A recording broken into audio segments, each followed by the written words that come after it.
front facing in is suitable for babies from 7 pounds. No minimum age is required.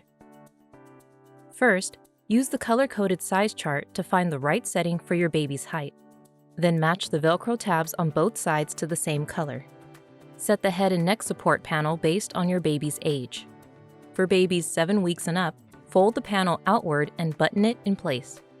Make sure the seat is set to inward facing by moving both sliders outward for a wider seat. Loosen the shoulder straps and unbuckle them so the carrier is ready to put on. Wrap the waist belt at your natural waist, a little higher if you have a smaller baby. Buckle it, making sure the buckle sits under the safety strap and the webbing feeds out over the top.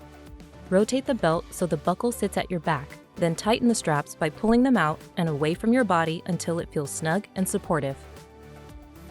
Place baby on your chest facing you.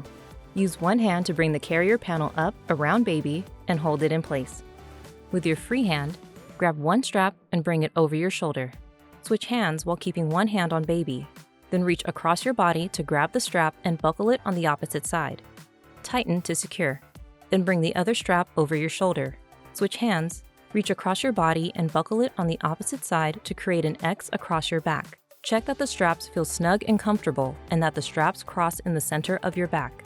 Tighten all straps until baby feels snug against your body. Reposition baby by rotating their hips so their knees sit higher than their bottom, creating an M shape.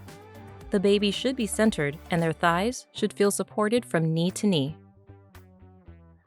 Before heading out, use the T.I.C.K.S check. Make sure baby is tight and secure.